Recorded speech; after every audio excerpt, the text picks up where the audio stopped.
Now to the war in Ukraine. More help is on the way from the U.S. President Biden signed a $40 billion aid package Saturday morning for Ukraine. This comes as Russia intensifies efforts to control the eastern part of Ukraine. Moscow claims it captured the city of Mariupol, a key port city on the Black Sea, but Ukrainian officials have yet to confirm that. Meanwhile, Russia has stopped supplying natural gas to neighboring Finland. While it's reportedly over a payment dispute, the move comes just days after the Nordic nation submitted an official request to join NATO, something the Kremlin has called a mistake. CBS News foreign correspondent Imtiaz Tyab joins us now from Odesa, Ukraine. Imtiaz, always good to see you. As we mentioned, Russian forces are ramping up their assault in the east. Tell us what's been happening where you are in Odesa.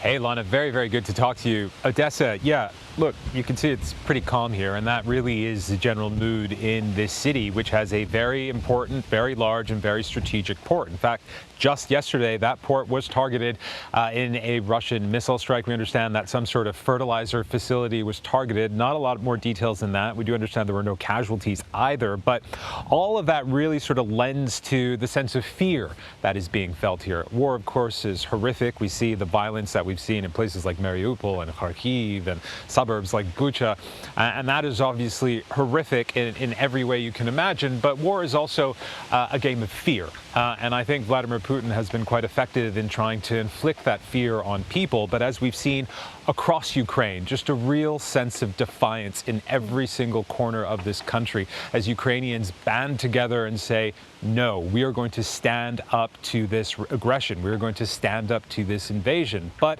there is fear, as we've been saying. The reality is Odesa is a beautiful city. People who live here love it. Many Ukrainians come here on holiday. It's a city they care about a lot.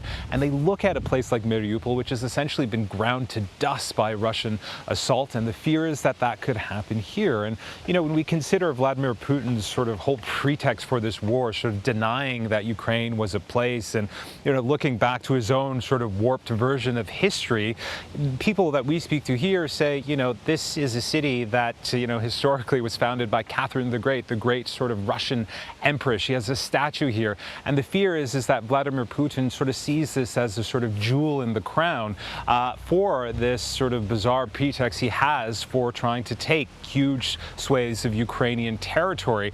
But more than anything, we have to remember that port is very vital and very crucial.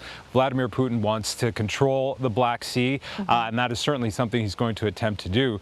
But for now, he's keeping his assault to areas close to here, but not quite on the doorstep. Well, speaking of port cities, Russia claims that the last Ukrainian soldiers inside the besieged steel plant in Mariupol have surrendered. As we mentioned, Ukrainian officials have yet to confirm this. If true, Imtiaz, explain the significance and how that might affect the larger war. The significance is enormous, right? This was the most visual, moving, powerful resistance that we've seen sort of play out before our eyes and on our TV screens. This sort of battle for Mariupol, particularly in the last few weeks at the Azovstal steel plant. But here's the thing, while the world's attention was focused on that steel plant and those many hundreds of Ukrainian fighters who we've now seen turn themselves in as prisoners of war, something they were ordered to do by their senior commanders, we have to remember that Mariupol itself, the city, was already in ruins. In fact, most of it had been pretty firmly in Russian control.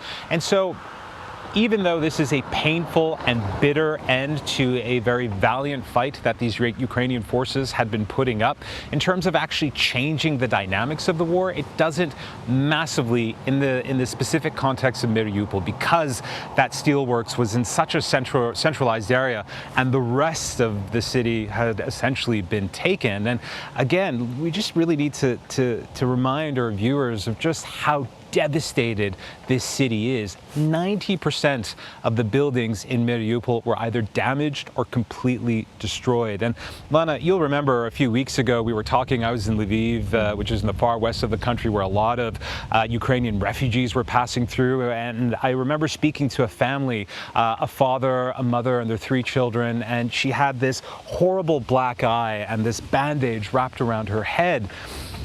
And even then, she was still defiant. She said, Russia may destroy my city, Russia may control my city, but one day I will go back and one day I will rebuild my home. And I think for most survivors of Mariupol, from Mariupol, feel the same way. Lana. We'll leave it on that note. Imtiaz, thank you. Thank you.